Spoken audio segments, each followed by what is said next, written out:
Well, good day, everyone, and thanks for tuning into the 150th Open Championship post-review show, where, of course, Cameron Smith has brought it home for Australian golf. How good was it? I was in the mix on the 18th fairway for the closing ceremony to see Cam lift the Claret Jug. I'm not on the episode tonight. The guys have still got control of the ship and doing a fabulous job, and I really do appreciate all of the work that they are putting into keeping the podcast coming down the pipe. In my absence, I don't need to be there. The guys have got full control. They know about the golf that was played over the weekend at the Open. They watched a lot of it. I know they were up late digesting every shot that they could possibly keep their eyeballs skewered open for. I was on the ground, but the guys have got control. Thanks to the Rocket Man. Thanks to Magic Mike. Good luck with all your tipping. And I'll touch base with everyone soon with a little bit of a diary note update. Thanks for tuning in to the 195th episode of the My Love of Golf podcast. A lot of great feedback from some of the listeners overseas too, by the way, and I appreciate everyone that I bumped into that is a listener and everyone that I bumped into that is a new listener, and there was plenty of those. Thanks for tuning in. Enjoy Magic Mike, the Rocket Man, as they steer the ship for the 150th post-review and a little bit of an intro into the next golf events. We've got the Senior Open in Scotland this week. We've got the 3M. A lot of stuff still happening. Stay tuned. We'll see you soon.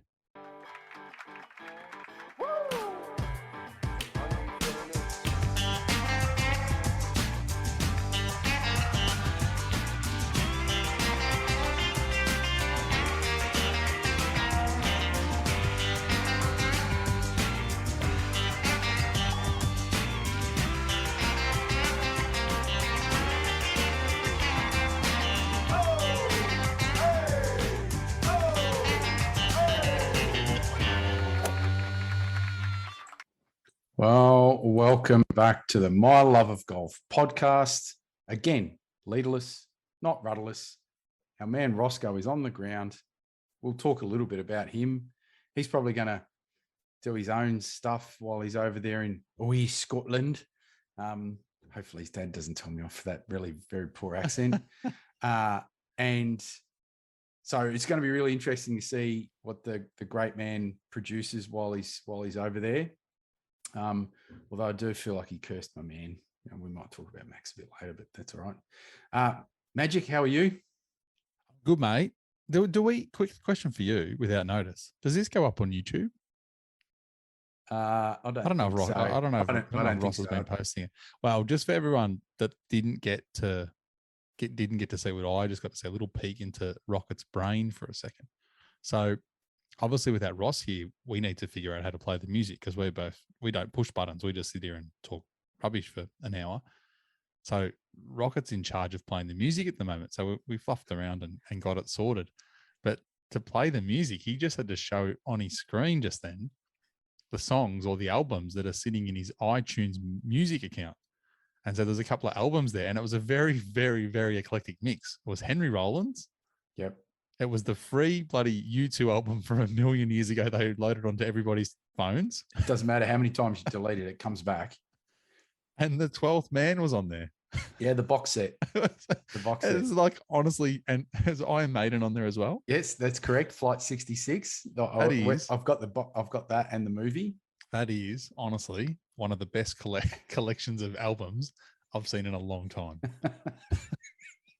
That sums you up down to the ground, that's it. Mate, I'm good. To answer in a very long way, I'm good. I was in bed last night at about, I said goodnight to Mrs. Magic Mike at about 8:45 p.m. and I was in bed at 9 and I was out cold. And this morning when I woke up at about 7, I said to her, what time did you go to bed? She's like, 10 minutes after you. I'm like, do not remember. I really needed some sleep after that weekend. But good, well rested now, ready to go. Yeah, it was a big week. I didn't get to watch probably as much golf as you did. I watched probably all the final round, but I call it, my week was quite interesting. I reckon I consumed the most of the Open Championship before it even started because I found that the live from feed on the range, which was effectively like 6 hours every day, 2 stints. It was like these 3-hour stints, and like I couldn't get enough of on the range. It was just, I think it started on Monday. I think it might have been Monday or Tuesday. Whatever day you told me, the next night, Elisa came home and I was watching it. No, I think it was Monday because I remember watching it. It's like 3 nights. It was. It was 3 nights we recorded Monday. Yeah. He says, is the golf started? And I said, no. She's like, what's this? I'm like, oh, it's just a driving range. And she looked at me. She goes, you going to watch this? I said, I'm loving it.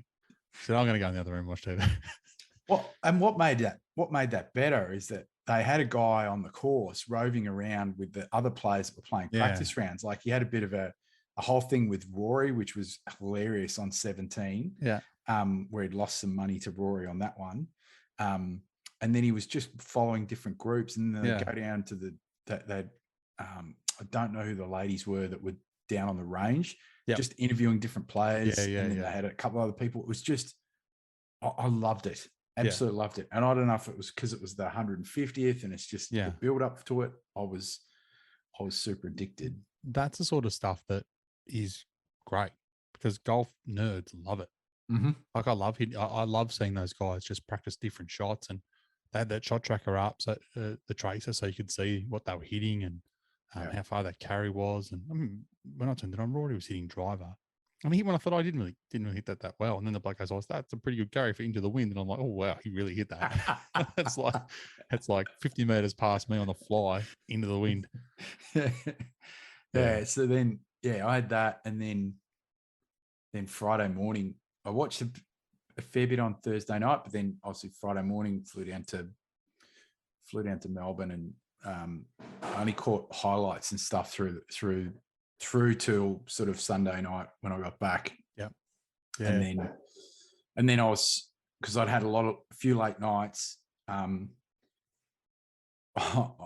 got to, when Cam missed that one on 9, I was like, I'm too tired. I'm thinking I'm going to pay for it if I try and stay up. Yep. So I thought, you know what? I'm just going to go to bed and then wake up in the morning. And if it means I find out the result before watching the replay, then so be it. Yep. And it was really interesting to watch that final 9. Yes. Well, I was not too dissimilar. Thursday, Arvo, I was at work, so at the office, so I didn't tune in until maybe 6 or 7 p.m. and then watched through till maybe 11. So pretty much the morning wave I watched, and then Friday night I went to the footy. Went to watch the Bulldogs Friday night. So by the time I got home, nice, and I had a cup, maybe 1 or 2 cleansing beers. It was a perfect time to sit in front of the TV till 1 o'clock in the morning watching golf. Which was great. And then, I pretty much teed up my weekend to watch the leaders and then through to finish. So I went to bed Saturday night and Sunday night at about 9 o'clock and set the alarm for midnight and watched from midnight to 5:30, which was good. It was good having not just, normally it's just you in the WhatsApp group that I can talk to. I had it because Cam Smith was in it. I had a few other WhatsApp groups messaging me, and I was able to talk in the Discord. The Discord was good because there were people in there on and off. So that was good. I had other people just to converse with rather than my wife who was in bed asleep, not really thinking about golf. This is how well she's used to me getting up for golf. On Monday morning, because I went back to bed at 5:30 in the morning, I got up because I had to go to work. So it was like, 7:30. And she said, "Did you get up and watch your golf last night?" I said, "Yeah, I was up from midnight till 5:30. She's like, "Were you?" She just didn't even hear me get up. She's a professional golf widow.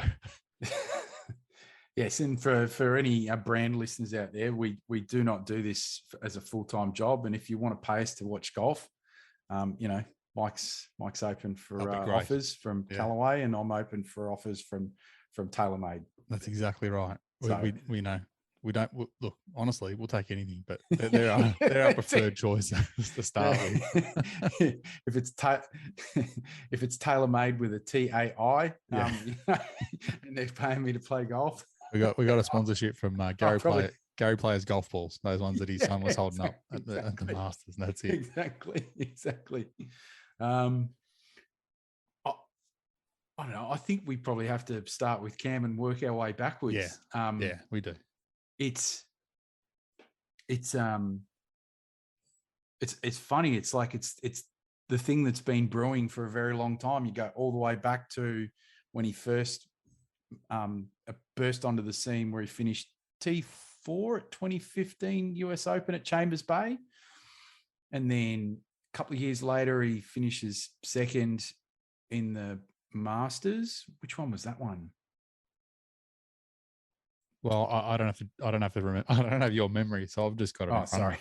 2015 US Open, he finished T4. That was his first major. Yep. His next result was 2015 PGA T25, which is a good result. Yep. T5 2018 Masters. Yes. That was the one where he was right in the mix. Yes. And then he kind of had that quiet spell till that COVID one. And this one I do remember, obviously, because it wasn't this was DJ and Sungjae. Yep. Yeah. It was T2 there. And then obviously had a very good tournament again this year, T3. 13th at the PGA. Missed the cut at the US Open. And then gets the chocolates this week. Well, it's interesting, right? You think about even this year, it's like at each major, I was thinking about today, it's like each major, there was a certain part of his game that was kind of like on. He didn't quite have everything at the same time, though. Yeah. Yeah. Like, remember the Masters, he was kind of,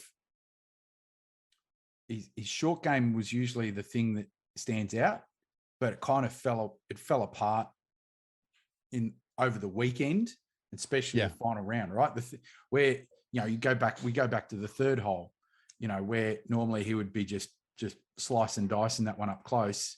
He blasted that one long, didn't he? At the Masters? Remember that him and Scotty were right next to each other. Scheffler fluffed it. And then I can't remember anymore. I watched too much golf. Because I think it was one where Scheffler fluffed it. Yeah. And then Cam kind of pretty much bladed it, and it was like long. Yeah. And then, no, Scheffler fluffed it, came back to his feet, then hold it. That's when Cam had his shot. And then I think he's charged it long. And did he three-putt? I can't remember. But actually, no, I think he three-putted. He made bogey. And he's so it was a two-shot swing on a hole where he thought it was going to go the other way. Yeah, that does ring a bell. But you're and right. Then his short game was sort of off, and then you were heavy on him I think you were fairly heavy on him at the PGA. Yes, I was. And that was, he's had his best ball striking week ever. I'm looking at the numbers now. I don't know how he didn't win. His putter was ice cold.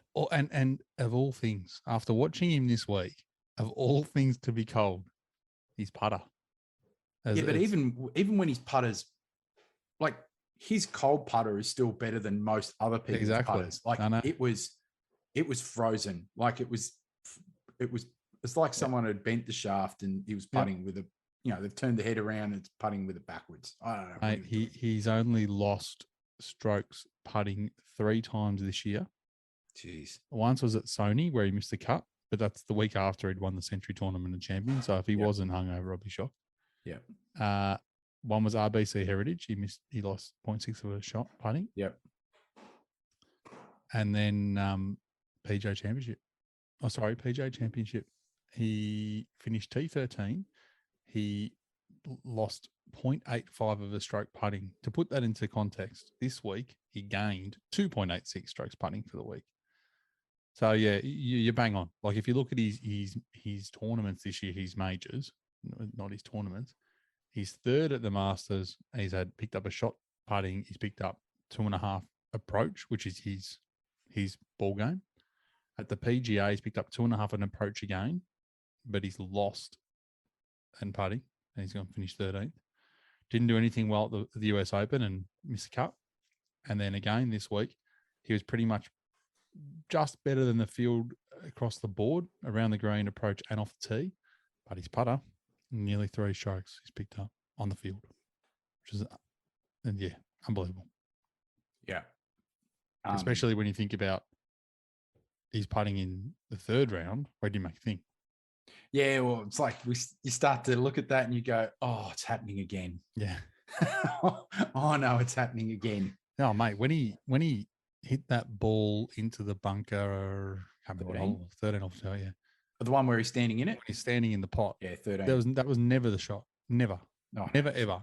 And they were saying it. The commentators are saying it. I'm not a professional golfer, but I was saying, looking at it going, geez, he's got a lot. He's not even remotely thinking about doing anything other than this. He must have a great lie, because no one's seen this.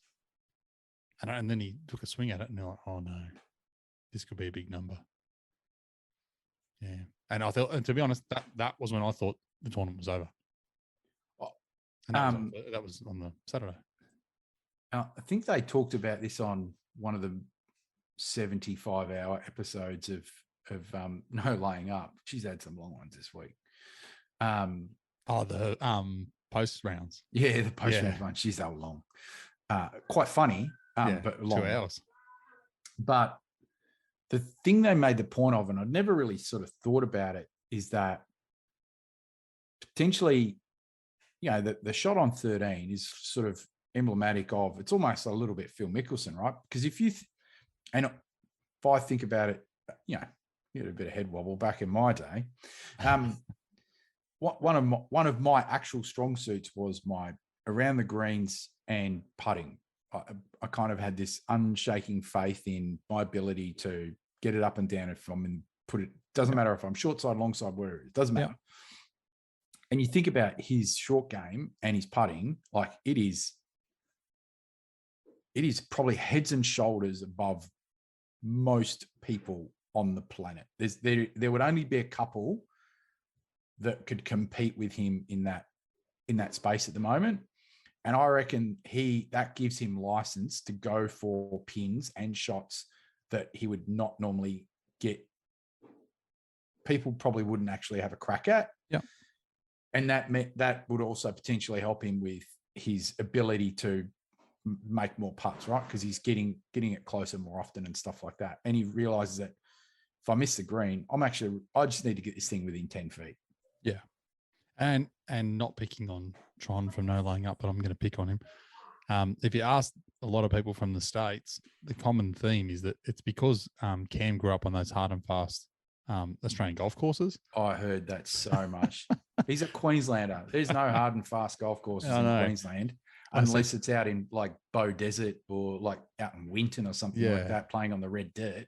I said to a friend of the podcast, Matt Mollica, who's mates with the boys, I said, you need to get him to do a tour of Source on the Gold Coast, and then they can go and see what hard and fast golf courses are like in Queensland. Yeah, it's not quite the same as a sand. Get out to Hope Island, a bit of RACV Royal Pines or something like that. Or Maddie said they could do the Murray, either or something there.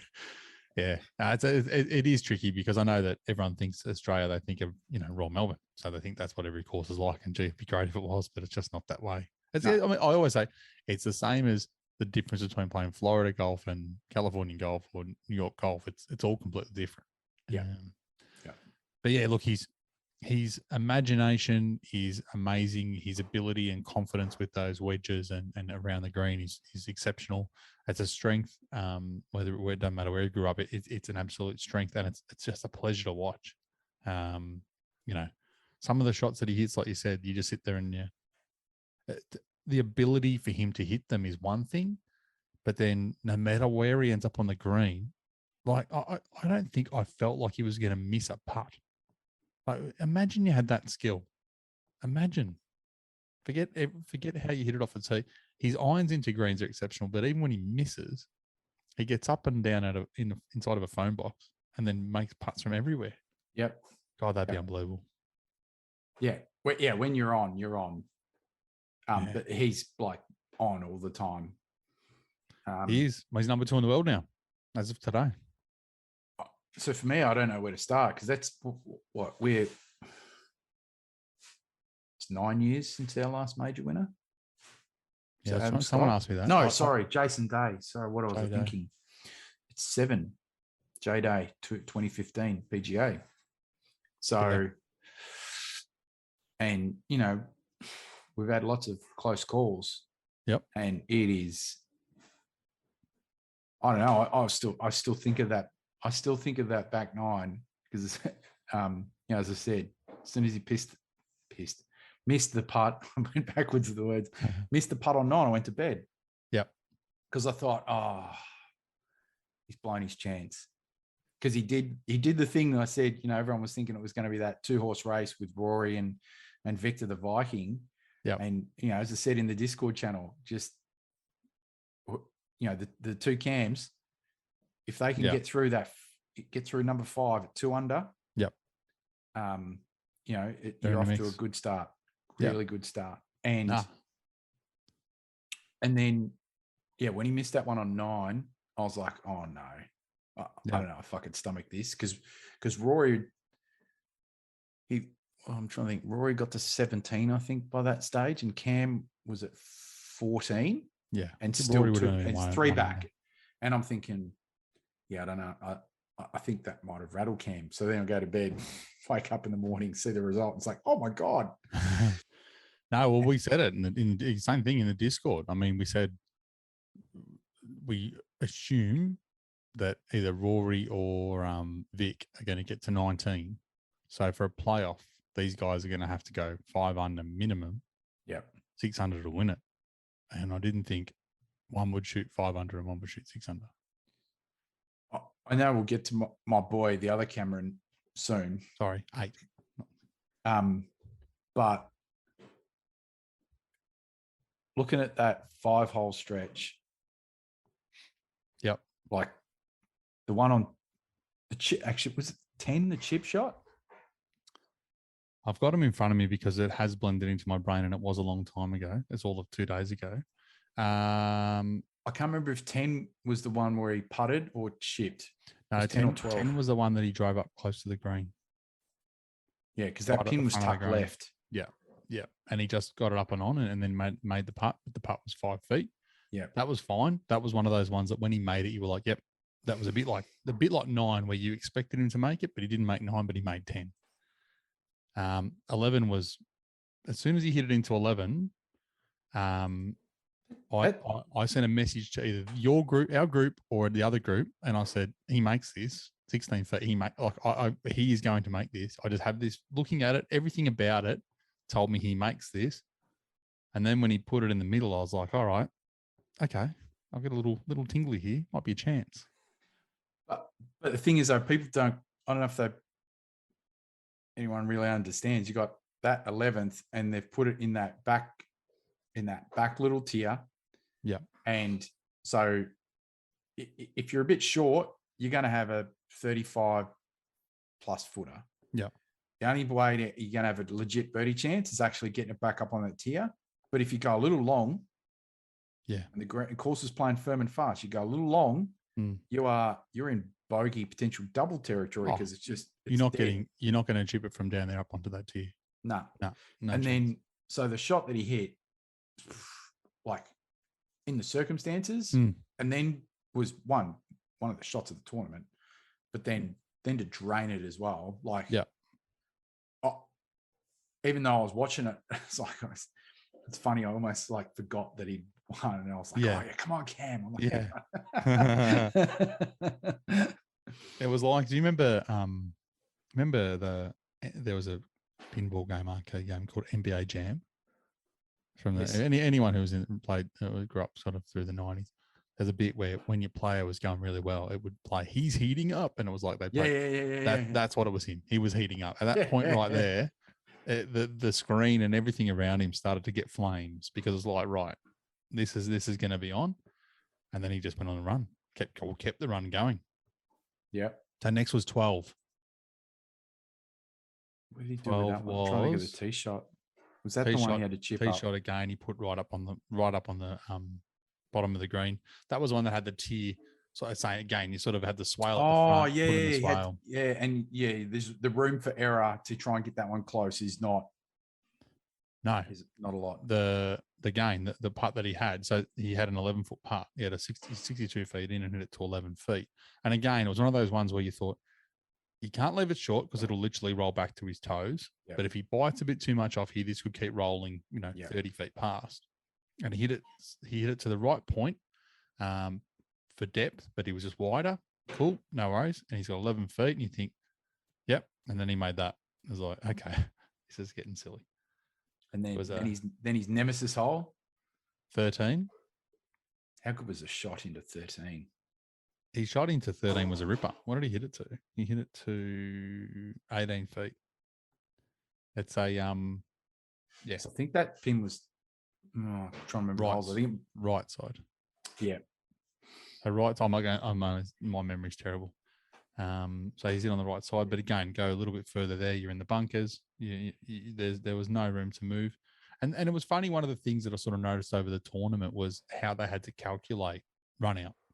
So day one, it was like, right, we're going to go tee off here. And we know that when we hit it, it's going to run out 45 feet, or it's going to run out 100 feet, or it's going to run out 90 feet. But then the next day, I was like, right, we're going to get a sprinkling of rain. Things are a little bit softer, and things are only running at half of that. And then hitting into greens, it was the same. It was like, right, I need to bounce this before the green. It's going to run on. This is how the calculations these guys are doing over on the top of the normal caddy stuff is unbelievable on a course like this, baked out like this. Yeah, well, it's like, and are you going to land it in the right spot?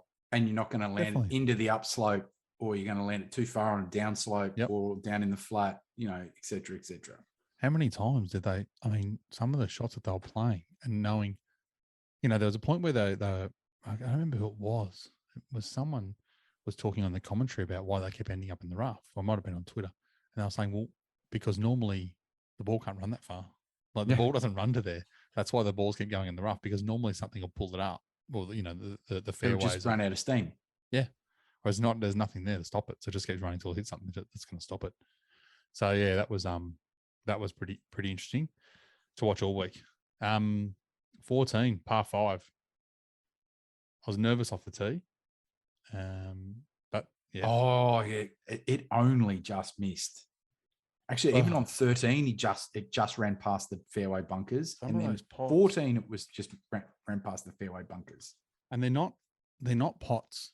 Like I know everyone's watched it, so we're telling people stuff that they already know. But as you saw, you just can't. How many times did I see Victor Hovland hit a ball that ended up in absolute coffin?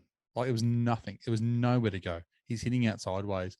I saw him hit out, literally chip out sideways at least 4 times this week. Sideways, nowhere to go. Remember the first round where he was like on the 5th hole. He went fourth hole. He went long. Yes, and he had to go basically almost like backwards. Sideways, yeah. And he's not a great chipper. Like for him, even in that sand, you'd be thinking, God, don't thin this. You're going to could end up anywhere. I think he ended up in the rough. He hit it a bit thin, but there was the one that he took a penalty as well. I'm surprised more players. We should ask but I'm surprised more players didn't just take unplayables, because so many guys were up against the lip and were trying to basically hit one out sideways. Whereas if they'd taken an unplayable, at least you can have a fair shot at where you want to go to, rather than put yourself in the chance of having more of a chance of, putting it back in the lip, or hitting it out into the rough, or I don't know. I maybe I just didn't a bit of pride in it. I'm not sure. Maybe there's a ruling that I'm not across. Now that's my background for anyone if this is on YouTube. So Rocket, when you even though you knew he won, how much did you know about 17 and how he'd played it before you got there? Actually, before we get to 17, yeah, the shot that he played from the back of the green on 14. Here's the one thing I love, is that was the first time they showed a camera angle from behind the green. Yep. And because here's the thing, you see the normal shot, you go, the ball runs off, and you're thinking, he's just putting it.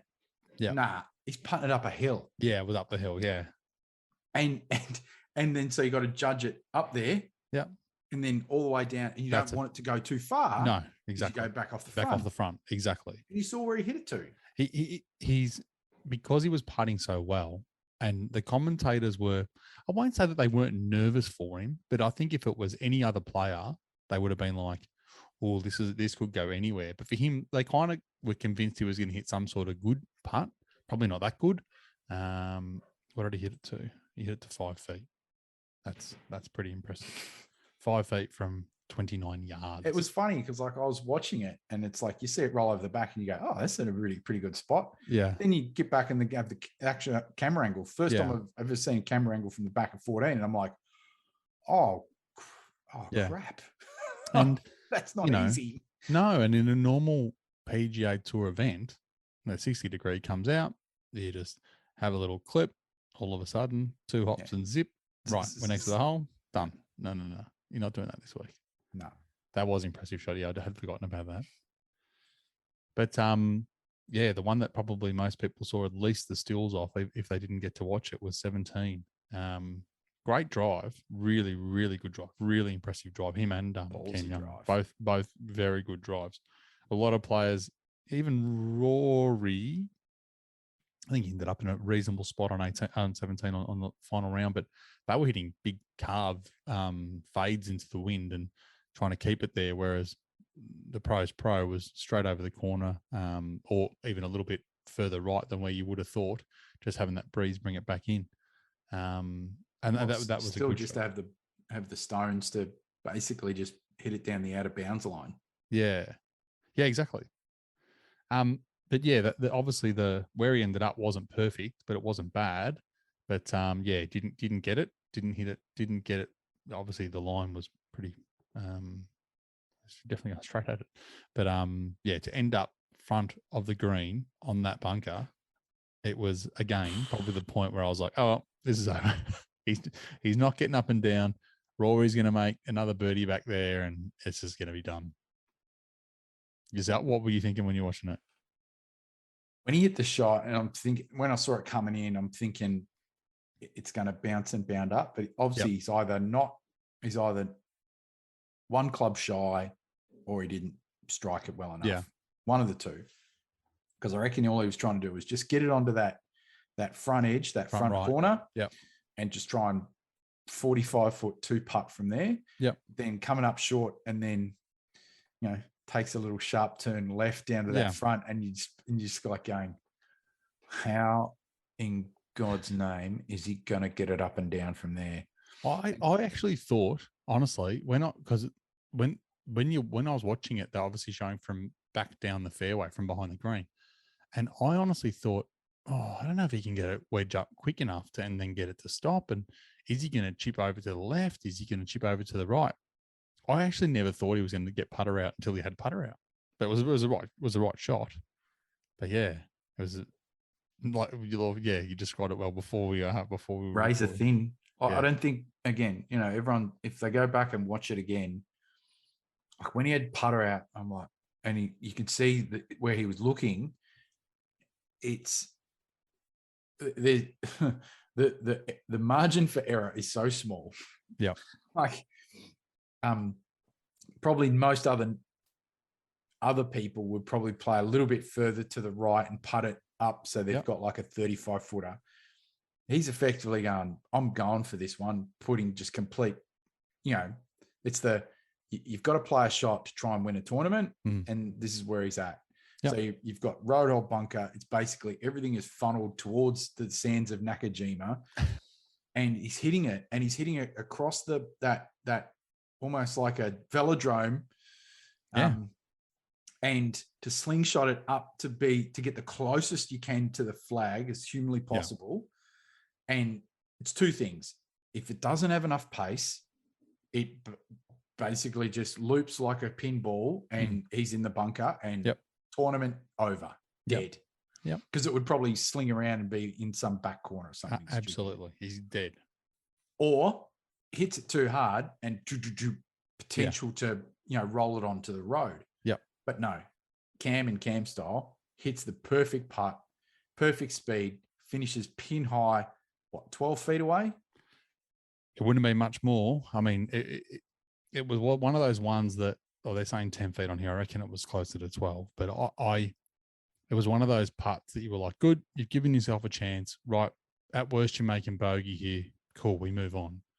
But that was nails. Both putt off the green and that putt on the green were nails. Trains that. And then, 18 was weird because he'd laid up every day. So he'd laid up every day off 18 to a number. And I didn't know what he was going to do. Now, at that point, I didn't know he laid up every day. Yeah, I'm sure he definitely hit either iron or 3-wood, I'm sure. Might have even been hybrid, I'm not sure. But he didn't hit driver, I don't think, any day. And I thought, I don't know if he's going to hit driver here. I thought he's going to just hit back to a number again and chip on.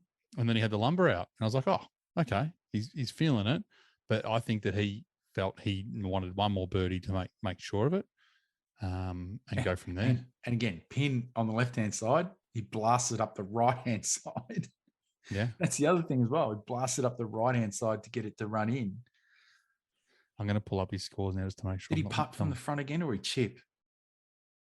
I think he putted again. Yeah. Now, sorry, I'm going to be correcting myself here. So first shot, for day one, he hit driver. So day one, he definitely hit driver on 18, because he hit it 364 yards to the back of the green. And then he two putted for birdie. Round two. I hope I'm not wrong every day. I'm sure I'm not. No, he laid up. So day two, he hit his drive 250 yards, left himself 92 yards. Day three, he made par. He laid up again. He hit 296, left himself 52 yards. Bit of a weird one, but way back. Don't think it was that far into the wind, but that certainly wasn't driver. And yeah, the final day, he had driver out again. So final day, he hit the ball all off the tee. Yeah, front of the green, 327 yards. So 327 yards the front right, putted up again, not unlike 17. Used that swale to slingshot it up around to the left a little bit. Gave himself a chance, that 2 foot putt for birdie, thinking no worries. And then old Cam Young just says, whoa. We're not over yet, buddy. Let me put a little bit of power onto that. How good was that? How good was that? It was like, I wasn't nervous for him. Like I thought, right, Rory needs to make eagle here. I'm not even thinking of Cam Young. Yeah. And then he knocks in eagle, and I'm like, hang on a minute. Cam's got a 2 foot putt here for the win, and if he misses it, it's a playoff. I'm like, I wasn't expecting that 10 seconds ago. Yeah, well, because then if he, I reckon. We're not going to do the what ifs because there's no point. Yeah, and there we go. We've got our. Well, do the what if. So playoff is 1, 2, 17, 18. That's what they would have played. Yeah, so the what if would be is if he didn't get his first putt up there close enough and he's in miss distance. Yeah. And then he misses it. Potentially Rory birdie's the last as well. So all of a sudden it's a playoff. Yeah. Well, did Rory need to make eagle? No, eagle to tie. Eagle to tie.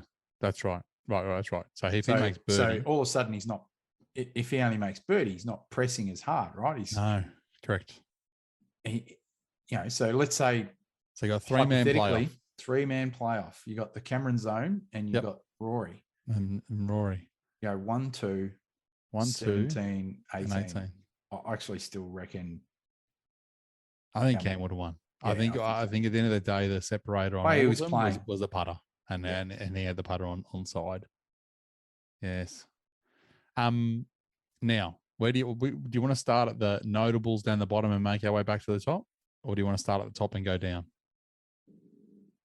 Oh, we won't go for everybody. I'll give you some names and you give me your feelings.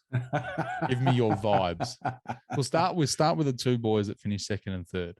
So we'll start with Cam Young. Unbelievable. Yep. I'm so impressed with that young man. Sure he doesn't have much of a personality, but don't care. And I feel vindicated again that the Rocket stable of talent is a nice full bag. So any golfing managers out there that would like Mike and I to be full-time sort of talent spotters, just sling us some shekels and we can do the work for you. I'll tell you what, if I ever get reincarnated, I don't want to come back as one of his golf balls because he absolutely beats the living hell out of it. Oh my God. Hits the ball absolutely murders it. Murders it. And sorry to interrupt. No. And he's a bit like, he's like the longer version of Colin, probably not the same as an iron player. Yeah. But again, it's the putter. It's like if he gets a bit streaky with a putter. Yeah. On. He beats the hell out of the ball. He takes driver everywhere that he can. I think the no laying up boys, it might have been DJ or someone said it. He's the Matthew Wolf, what they expected Matthew Wolf to be, but it never was. Yes. He's just he's a brute. But yeah, he's got a future. And you think he finished second? He made double on 9. He made bogey on 9. Yeah, No, and then he eagled last. What hole did he make double on? Not on day 1. He made day 4. He made bogey on 1 and bogey in the on last 9. round. There's a hole he doubled. No, it's not showing me that. They're Isn't not it? saying that's wrong. No, not on day 4. Sure. He doubled 16 on day 3. Yeah, I remember that. He made a double. That was on double, I think he made in those 2 days. Oh no, it might have been just that bogey on 9. Day 1, he shot 8 under. Oh, yeah, I remember 9.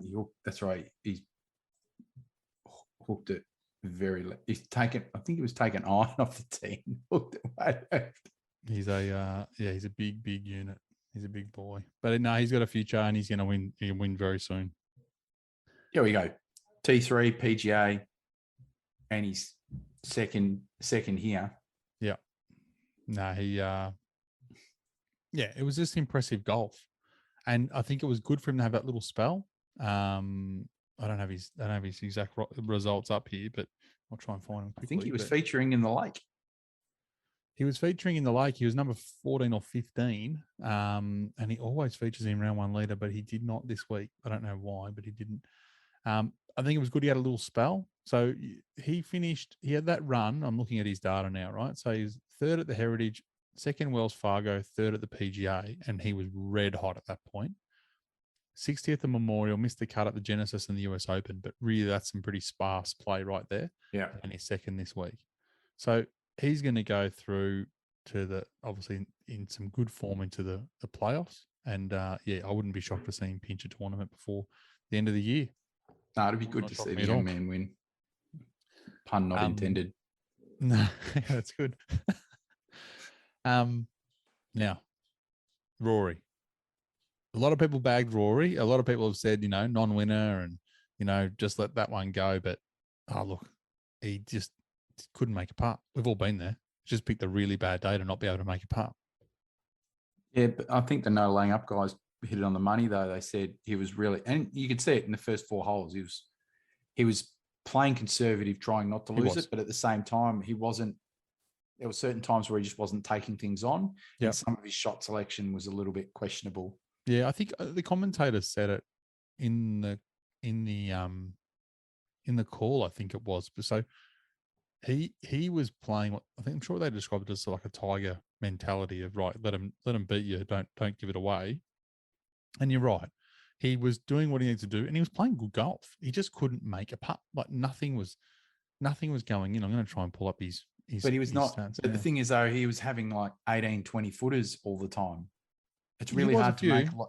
It's really hard to make 18, 20 footers all day long. They shaved the edge a lot. Yeah, shaved the edge a lot. But he didn't. He gave himself lots of looks, but they weren't great looks. Versus Cam. Yeah, no, that's fair. That's fair, definitely. So that's the thing, right? So yeah, he played a tiger round, but the problem was that when the hammer needed to go down, it didn't go down. No, you're right. They weren't 6 footers, but there was a handful of parts, let's say 5 or 6 parts that either ended up. There's that really long one that looked like it was in the heart the whole way and stops an inch short. But there would have been 3 or 4 other parts that literally lipped out. He makes probably one of those. Then he needs only birdie at the last to get into the playoff. Well, it's like how he played. I'm looking at how he played. See, 9 and 12. 9, 12 and 14. That was bad. What did he do?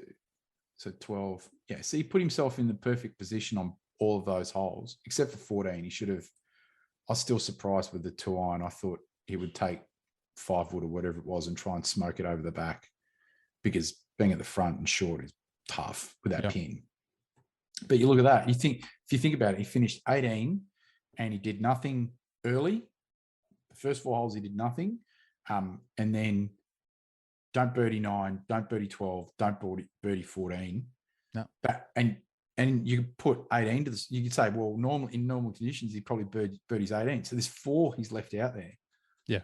Look, so instead of being 2, losing by 2, Yeah. he should win by 2. Well, he had to get. We said it before the tournament started. Before the final round started, he had to get to 19, and he's gone. He's finished at 18. He's had 1 birdie on the front, 1 birdie on the back. So that's not going to get it done, and it didn't. But yeah, not not from any sort of thing other than really just missing a handful of putts. Yeah, for all the Rory fans, I'm a Shark fan. Get over it. How long is it going to take Victor Hovland to get over it? Or was he lucky to be in that position to start with? Nah, he's lucky. Yeah. The data lake is telling, and it is still undefeated. Yeah. Because he was going against the data lake, and the data lake waves crashed over him, and he died a true Viking death. Yeah. He probably did the opposite of Cam. So Cam in that round 3 had a poor day with the putter, didn't make anything, but law of averages says it comes good. Whereas Vic had a really good first 3 days around the green for a bloke who can't chip to save his life, and then it all came home to roost on that final round. He just didn't get anything right. And look, to be honest, like we said before, he gave away so many shots by ending up in some bunkers where he just couldn't get out of. 2 over final round. Don't know. I think I hate to say it's a learning experience for him, but it really is. He's an exceptional golfer, and he's going to win many, many, many times. But yeah, the final round was not ideal. I didn't think he'd finish over par on that course in those conditions. No, it's definitely just the short game. And here's the thing: the rest of his game is so good. Yeah. If he can just be good with his short game, like just serviceable, yeah, then absolutely, he's going to be fine. He's going to be fine. 100%. What is he? He'd be still only like 20, 23, maybe 24. Max. No, he'd be younger. Might be younger because I think he only did 2 years of college when he came out, because Matty Wolff was 19. I think he was 20, 21 because Colin was 23. So Victor was in between them. He is coming up now. Please hold. So I think he's 23. 24. 5'10". 5'10". Okay. There you go. 5'10's not big. No, he's not. 165 pounds. Hang on. Don't know what that is. 75 kilos. Number 9 in the world. Yeah. I think you'll be okay. Now we're just going to flick through a couple of names. I don't want to go through everybody. Tommy Fleetwood, interesting. Top 4, T4, 5 under final round. European Ricky Fowler. Yeah. We'll come to a bit more news about him very soon. Now, the boys from Liv, T6 and T8, DJ and Bryson. We didn't get to see much Bryson. They didn't really show a lot of him on the coverage, but thank goodness.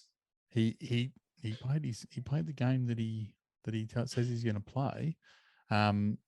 But he shot 6 under in the final round to finish. It's like finish 12. Finish 12. He needs the conditions. The conditions in a final round were just easy. No, I won't say easy. Shouldn't say easy. If it was a little bit windy, here's the thing: is those conditions, those firm and fast. There's certain holes where it probably helps him because he's just blasting away and things like that. And he's probably putting more than anything else from a chipping perspective. So the things that he's probably not good at, kind of mask those a little bit. Yeah. And he's just up and down and hot. So yeah, I call it his finish is a Rory style one. I'm trying to find the hole that he it was ridiculous. He drove it into the bunker in front of the green, and it was huge. It was enormous shot. What hole was it? They were showing him the final day, so it must have been whatever it was. 7, did you say? Oh no, that was short. He drove that on day 1. He drove this ball like he had the driver out. No one else was going for the green, and he ended up in the massive bunker in front of the green, and it like literally nearly went in on the fly. It was enormous. I can't figure out what hole it was now.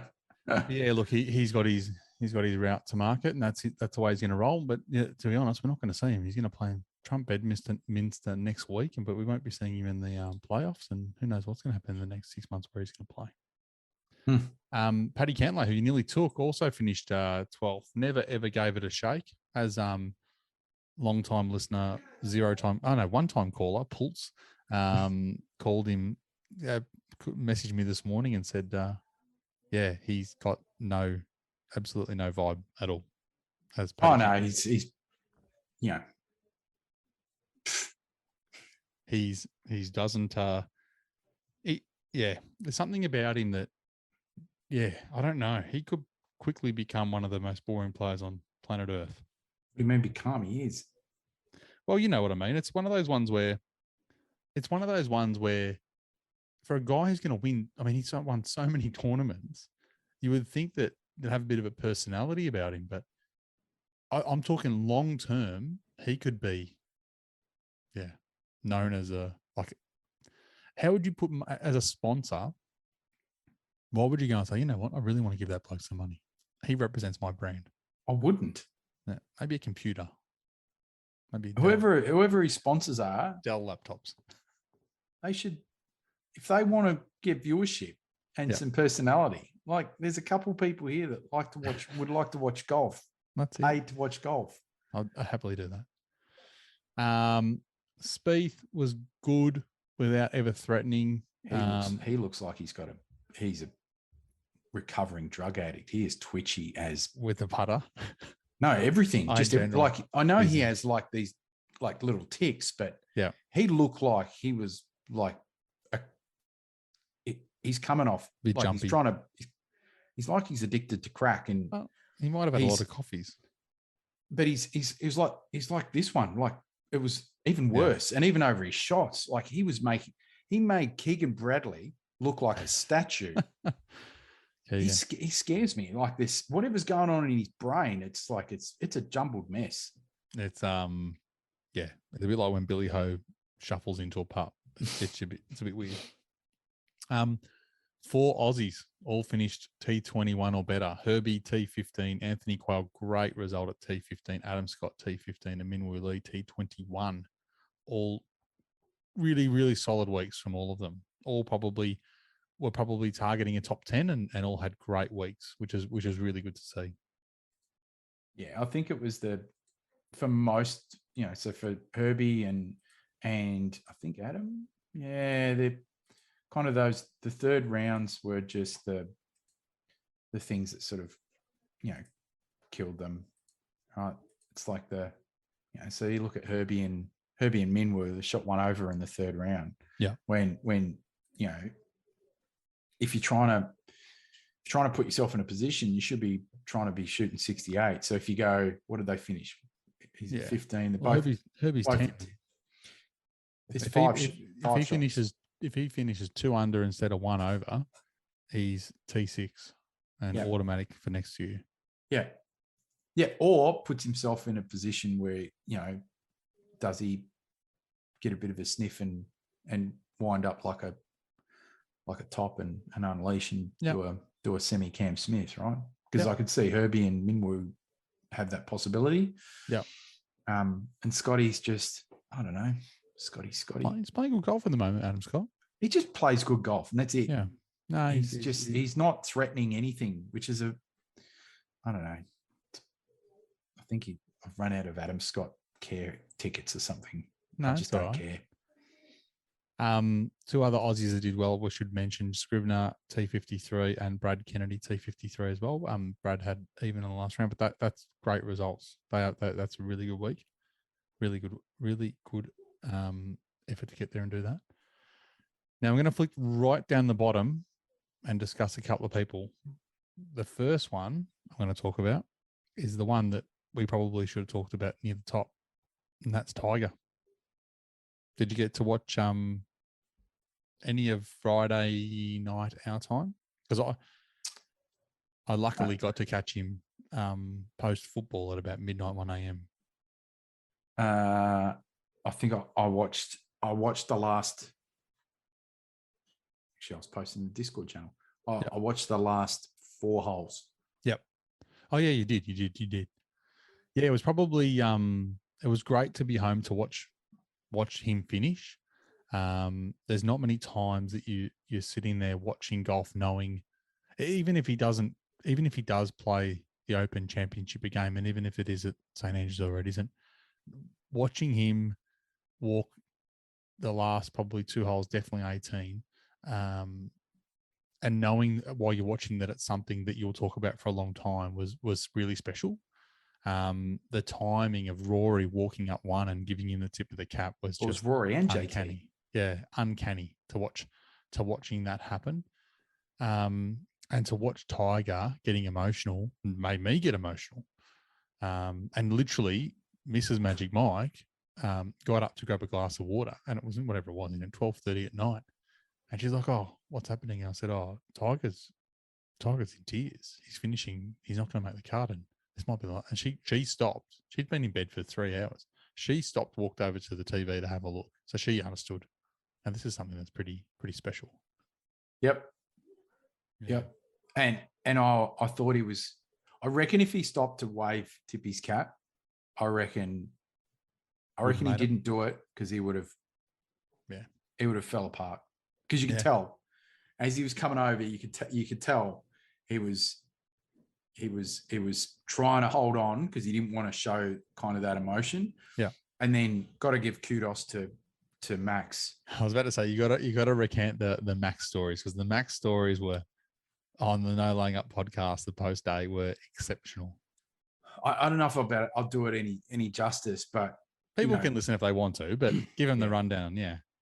So first of all, obviously Max playing with basically his idol for 2 days. I think so for him, even though Max missed the cut, I think he's probably taken the fact that he's got to play 2 days alongside his idol and watch him up close and personal for probably the last time he'll ever play at St Andrews. Yeah, I think is one where he's gone, you can't buy that sort of life experience. And then obviously there's the whole nickname thing that was back and forth. Yeah. That's actually quite funny how he explains that. That was good. But the thing is that you got to give Max credit for realizing that it's Tiger walking up the last. He talks about like he said it felt like he was in a movie. Yeah. And hanging back when he had, I think it was Fitzy. He was playing with Fitzy. Yeah, Fitzy was like walking a little too bit close. faster or something. He's going, hey, pull back. You're a little bit too close. You're going to get in the shot. Yeah. Actually, one of our listeners is there, right? And he's in the grandstand and he's videoing it, and he's got the exact second where Max says to Fitzy, "You're too close. Like, you've got to come back." I'll send it to you. Really? Honestly, I forwarded it to Max home. I don't know if he saw it or not, but it's hilarious. I'll find it for you. Yeah, because like I think it was even to the caddies were going up the right hand side, and I think it was I think he was saying, come on, let's keep walking, and he's like, no, I'm not having any of this. Like, I'm hanging right back, because it's and that's an ultimate show of respect, right? It's like it's Tiger's show. Let him walk up there, and you see Tiger, like, I think he sort of kind of turned around a little bit and saw that they're hanging back, right? So it was almost like, it's the reality that these players know the enormity of the moment. Yeah. Tiger's like has to come to grips with, you're coming up 18, buddy. You'll probably never play here again in a tournament, and you've got colleagues showing you ultimate respect. Well, the Joe LaCava told him, like, go. Oh yeah, hurry up. Like, no. And I'm not having a bar of it. I'm not moving, mate. It's Mike Litwin. Mike Litwin, who lives in Edinburgh. And he caught up with Ross while they're over there, so he's a listener. But he put up some great videos on Instagram. It's down now because it's a story. Super. I actually didn't message him and tell him, but I sent it to the No Laying Up boys and Max post, because it's the perfect second, because you can see Max walking like Max, like his hands in his pockets, like a statue, sort of walking slowly, and Tiger's going over the bridge, and Fitzy's probably 5 feet short of the bridge, And Fitzy stops and looks back, and you just see Max like do these ones like, you've got to slow down, mate. You're going to be in the photo. And then he sort of comes back. It was just the perfect description of what Max had talked about on the podcast. It was very, very funny. Well, because Fitzy's a natural fast walker. I'd be off. That's a thing, because it's no disrespect to Tiger. I mean, these guys are in their own game. They're in their the own Open Championship. He's had enough pressure on him being from that part of the world and being the US Open champion. Like, you wouldn't even be thinking.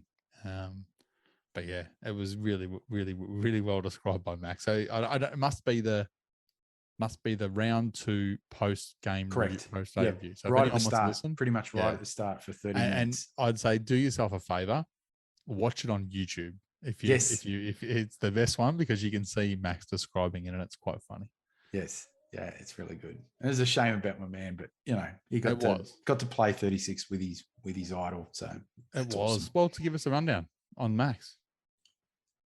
Just had a terrible week. Didn't drive it well. Everything just.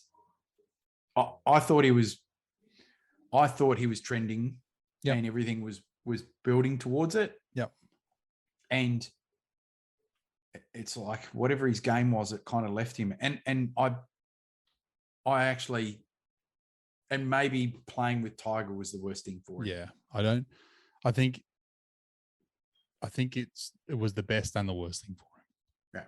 Best life experience, 100%. Not worst thing for trying to win a tournament. Yeah, exactly. He just had a week where he just did nothing great, and the numbers are bang on, right? He's missed the cut by a shot. He's been pretty much flat putting versus the field, flat around the green, or a little bit down around the green, flat on approach, slightly up in strokes going off the tee.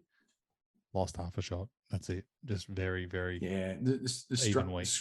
Off the tee and approach was where I thought he would really shine this week. Yep.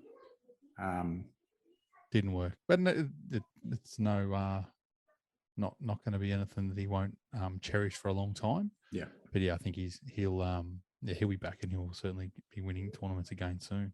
Yeah. They're the main ones. Did you have any other players you want to talk about, or should I go through the people that actually knew what they were talking about and picked in tipping this week? Picked well. Well, before we get to the tipping, yes, can we talk about a certain bit of input that I feel like I need to? Oh yeah, I need to have input. I had some input, and I feel podcast good about it. So people would have known from the podcast. We said we were doing it. We just didn't share it with anyone else. So tell the people. The Rocket Lake. The Rocket Lake. That's exactly what I think. That's what I called it too. The file. The Rocket Lake. So St Andrews greens, very big. It was 2 stats: 3-putt avoidance and putts inside, made inside 10 feet. Yeah. Couldn't find the end result for the 10 feet one. But when the data was added to Mike's master file and we converted it into the Rocket Lake, that popped Cam Smith into that 15. I think he came in at about 14 on the Rocket Lake. He did. Yeah, I'm going to open it up. So as soon as he came into that inside that magic number, well, he jumped up and jumped on him. Rory went backwards, didn't he? Yes. So I went really deep on. I went deep on Rory right from the start. Yeah. But then as soon as we added the 3-putt avoidance in the inside 10 feet, and Cam went from somewhere in the 20s into 11. There we go. I went up. I'm gonna have to go hard on the mullet. That's it. He went to number 11. Rory dropped down. Rory went to number 20. And where was Cam Young? Because Cam Young was number 14 or 15. Yep. So then, the end stats for the week, the only ones that they were able to pull from the Open, T first for 3-putt avoidance, C Smith, T3 for 3-putt avoidance, McIlroy. And, if you go through the leaderboard, most of the people that were in that top sort of 10 mark, they were in that 3-putt avoidance. And I actually reckon without the stats, the putts inside 10 feet is that's Cam's forte. That was the key. End of the day, that was the key, wasn't it? Mm-hmm. Mm-hmm. No, he was very, very, very good. So that was good. So you won some money, and someone else in the Discord said they won a Minwoo. That was good. Yeah, I know. I got to find that person too. Yeah. So yeah, I did all right. I've had a bad couple of weeks. It's all part of it. Don't worry about that. That's it. You just got to ride the waves. That's it. Got to ride the waves. It's all. Now the tips. It's all fun. So how'd the tipsters go? Because I know I sucked. Well, it's I'm trying to figure out who it was that won that money. I got to find the names. The tipsters did pretty well. They did better than I thought. I'm actually surprised that people still had Rory and Cam Smith and these guys available still, because I did not. I didn't. No, I didn't have either of those left, so I didn't feel too bad. It was AB2388. I don't know who AB is though. I don't know his name. So if you're listening this week, good job, AB. Well done. Because not only did he pick Cam Smith to win some shekels, he also was one of the 2 people that picked him in the one and done. So he gets 2.5 million, and the other one was Lotes, my mate Jared up in Sydney. So Jared was quite comfortable that because I hadn't done well done Jared by Tuesday morning, I got a message last night for him telling me how good his pick was. So that was good. Ro Adams, Michael Lloyd, and Ed Hydra a little bit flat because they had Rory. Yep. And we will go very quickly through the other tournament in a minute, but the only person that did any good there was David B. David B had Alex Noren, who finished second. Good pick out, David B, because I'll tell you what, I was not picking Alex Noren. What does that mean for the overall? The overall, Michael Lloyd picking another good week is up to number 1. Ross said he's doing his homework, Michael, and he's shown to prove it. So he's up 500k on second. So Nomadic Golfer down to second is at 11.1. Leader Michael Lloyd at 11.675. Doctor up to 10.376 and third place marketing. Look out. Just disgusting. Fourth place, 3 putt or die, 10.4 we'll call it, and no 3 putts, 9.7. You and I have some work to do. I'm 6, but I'm nowhere near catching those guys. You are in 17th, 6.5 we'll call it, and Roscoe is in 24th, 5.7. So still work left. 3M this week, not quite the 2.3 million first prize that Cam got this week. Oh, I've got to figure out who won our majors event. I haven't done that yet. I'll figure that out, and I'll make sure to post it very soon. Apologies, I'd forgotten all about that.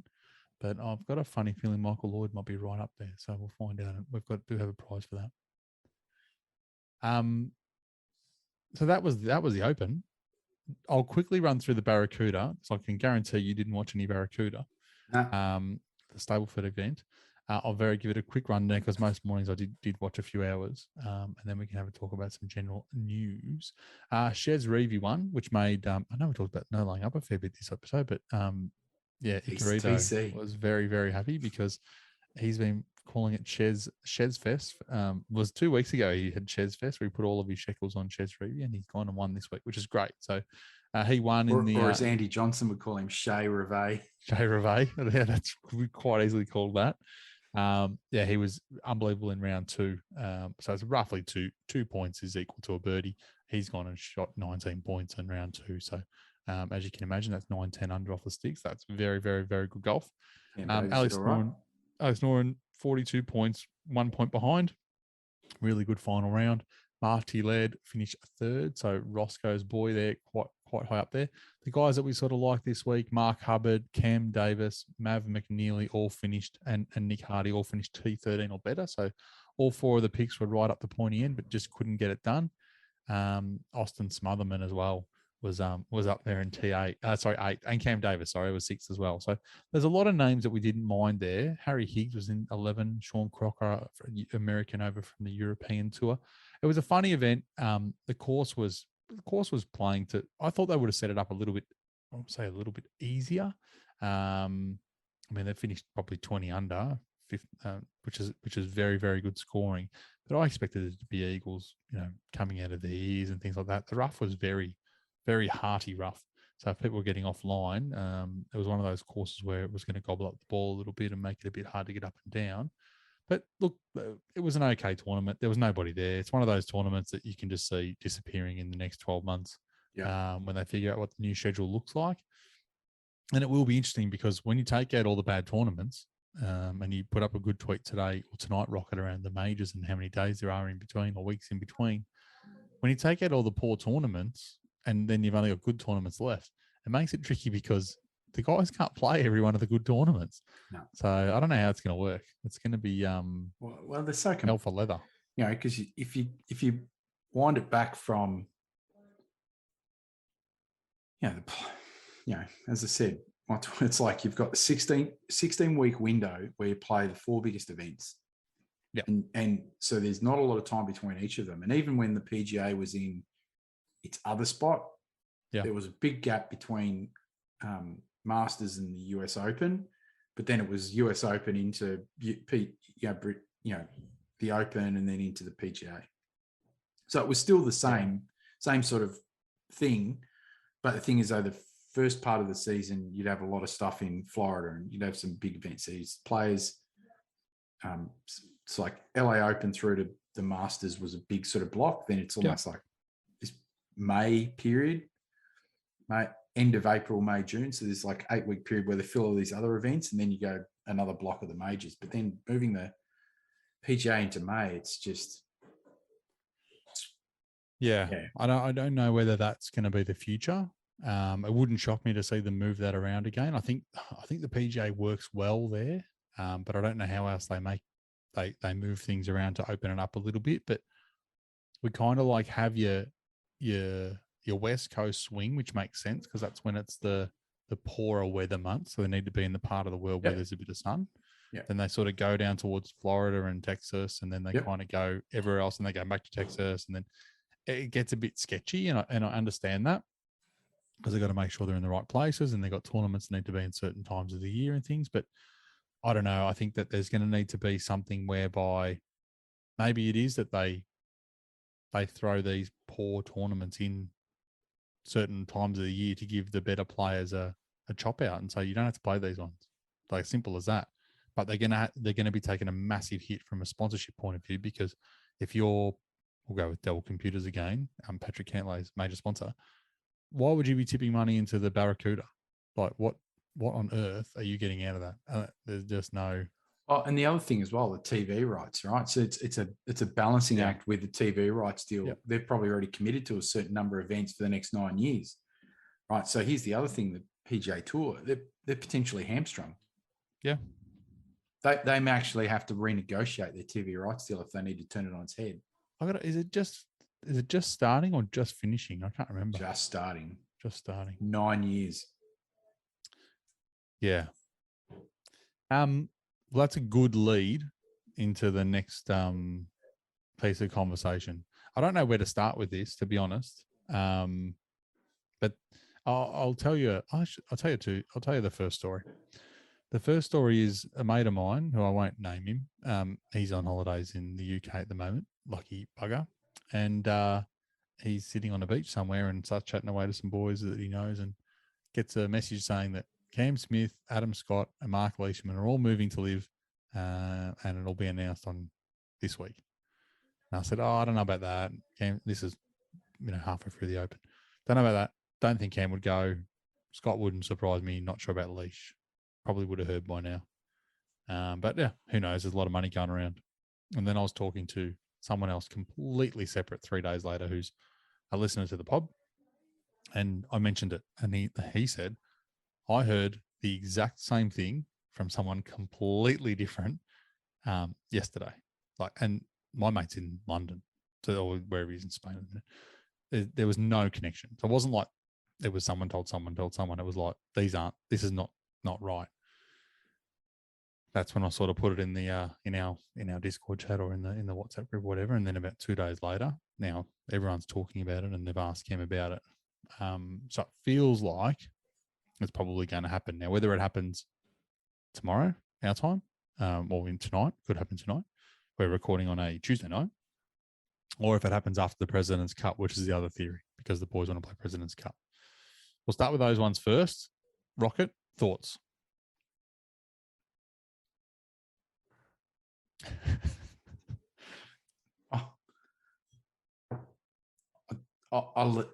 I honestly don't know what to think anymore. Yeah. I don't think Cam gave any. Look, it's funny. I've told some of these stories before in the last couple of weeks. My mum doesn't know anything about golf, but for some reason, my mum loves Cam Smith.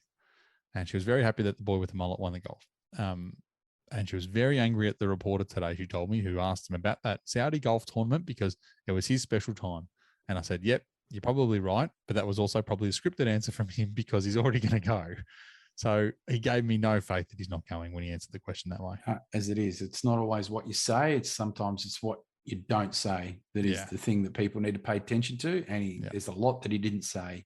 Yeah. And none of it was, I'm not really interested in that, or, blah, blah, blah, blah, blah. It was, as soon as he said, I let my people deal with that, I'm like, I've heard this one before. Yep. Yeah, agree. So they're the three Aussies. It does tie in with the theory that there'll be an Aussie team. So you'd think Jed and a few other the peripheral Aussie guys will get bumped. Wade will probably stay in. Maybe Wade, Scotty, Leash, and Cam, and then the other one is Matty Jones.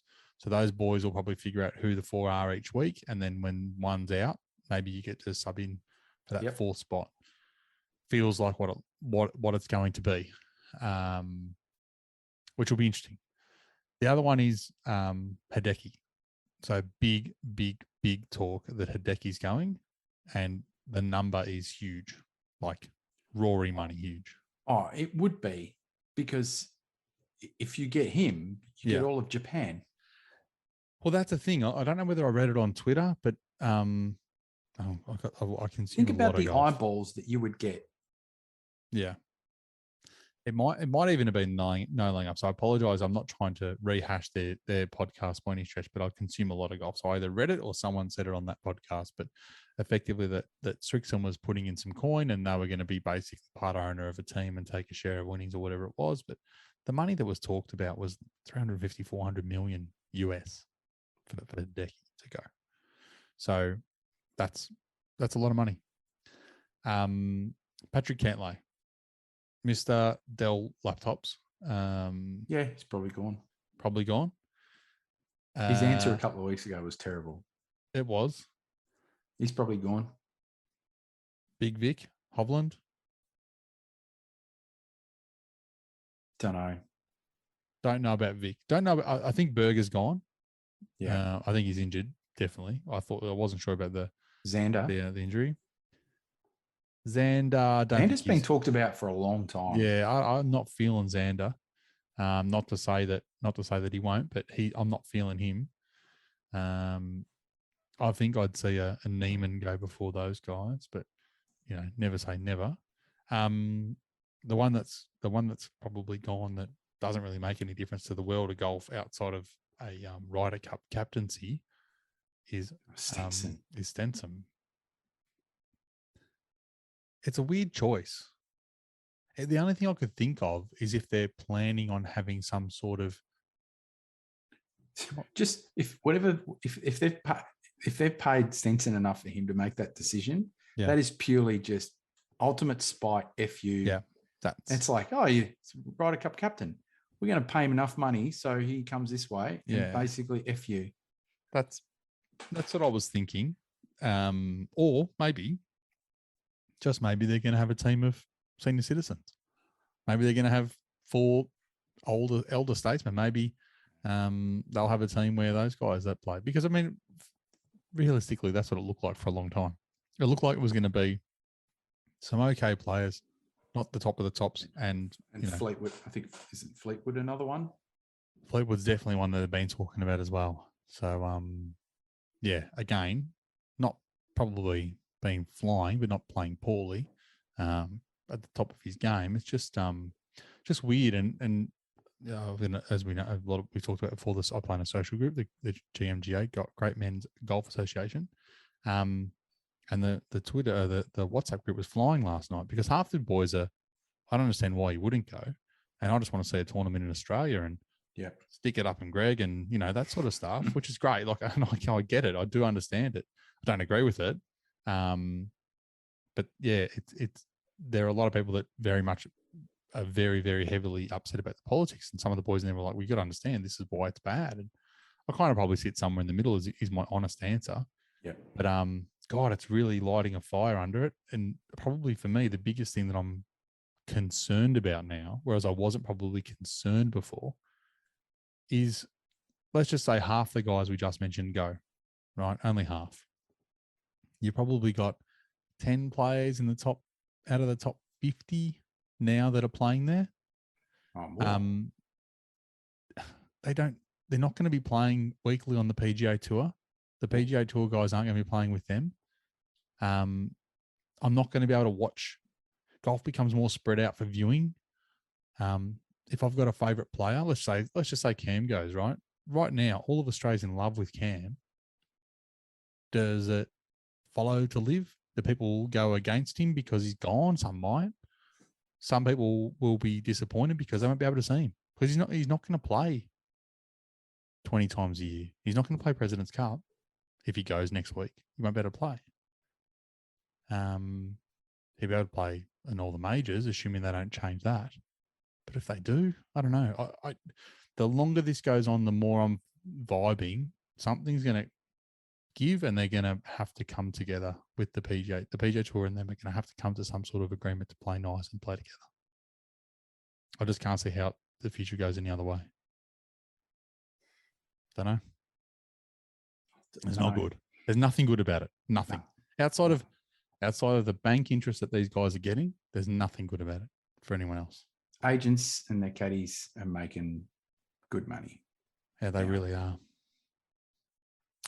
Do we want to talk any more about Liv? I don't really care about it. No. I've got a really good story, and then you can tell me a funny story if you like. Okay. I went to see a tradie pulled up in my driveway. I live in an apartments block, and tradie pulled up, and I manage everything through the apartments, all the bills that get paid and things, and wandered out and said, you're here to cut the tree down. Yeah. And he said, I know that podcast. I love that. And I was wearing my Love of Golf hoodie, and I was all excited for about half a second. Then he did this, and I realized I was wearing my no laying up hat. And I was like, we've really got to get better. Bugger. So yeah, he wasn't talking about us. So that was good. That's about the funniest story I've got this week. Outside of the fact that I'm playing golf this week, so I'm taking. We've got my GMGA Open Championship this Sunday at Moona Links. Nice. And my boss has been yelling at me to take some time off, so I'm taking Thursday and Friday off. And I'm going to go and stay on the beach and have a hit of golf. I'm catching up with Officer Carter. We're going to have a hit on Friday and just have a hit. So if anyone is down there, I don't think Phil's down back at St. Andrews at the minute. But if anyone is down that way and wants to have a hit Thursday, Friday, Saturday, let me know. Giddy up. Yeah. $1,000 a hole, normal standard. You got to give me 8 shots. Maybe not. That's it. Rocket, what have you got? Nothing? This week I get to pick up the trio. They've got their own golf bags. Ooh. And yes, some new irons. They got their drivers yet? I got the heads. Yep. TaylorMade M1s. They're fully set up, TaylorMade. Again, TaylorMade. I'm a free agent. You can, you know where I am. So they've got the TaylorMade carry bags. Yep. And the TaylorMade driver heads have rocked up. So the M1. So we'll just get the shafts and grips for those. Yep. And the 5 woods. I got TaylorMade. Yeah. I got the M.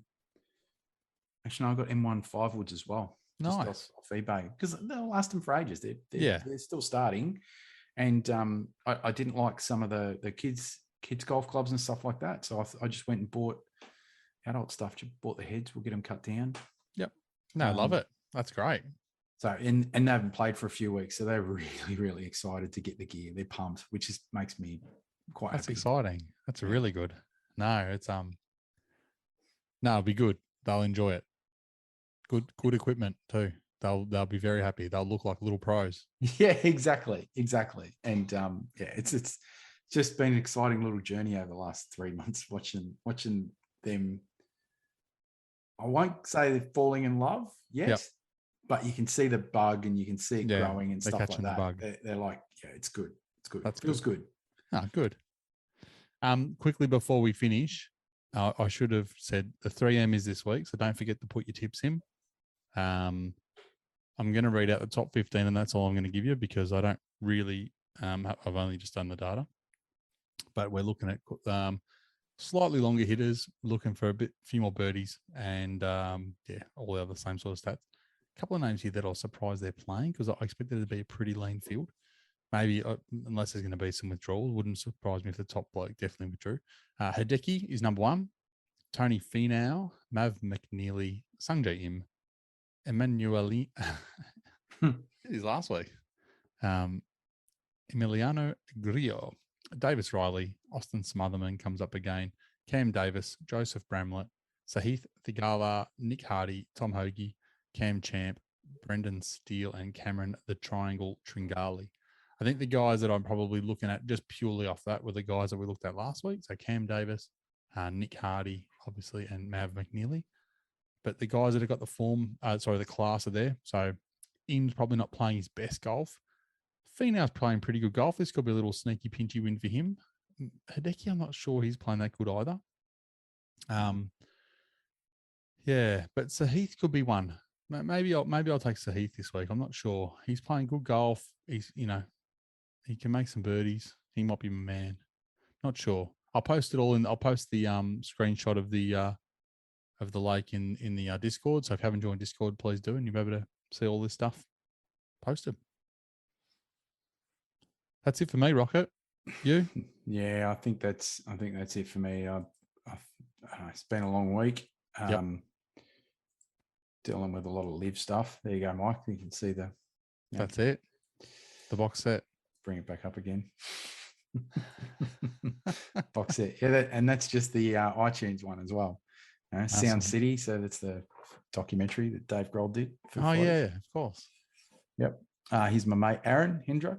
So he's give him a plug. Yeah, Aaron Hendra.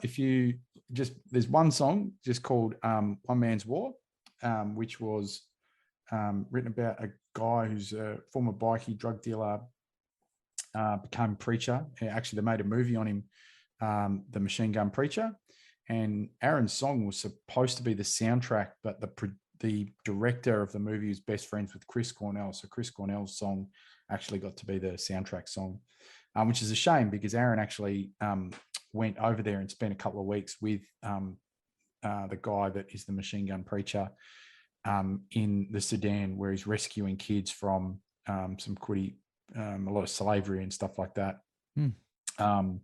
And actually had a lot of kids singing in the choir. So Aaron Hendra, One Man's War. Yeah, absolutely. And yeah, so I've known him for a fair number of years, and he made some guest appearances on Real Housewives of Dallas because his wife is a bit of a celeb. Good Lord, that's how my wife would know who she is then, because she loves that stuff. Yeah, so I think it's first season Real Housewives of Dallas, and just look for Tiffany Hendra. That's okay. That's his wife. Yeah, so that's it for me. Good job. All right, I reckon we better play the music, and I think I've got it right this time, so it doesn't sound like I've done a dodgy recording. And again, we are leaderless, not rudderless, and hopefully the great man is able to post some things and doing some great work over there in Scotland, and hopefully staying safe. And thanks everyone for listening. Make sure like, subscribe, please share, join the Discord. Just join the Discord conversation, and we'll look forward to the next episode.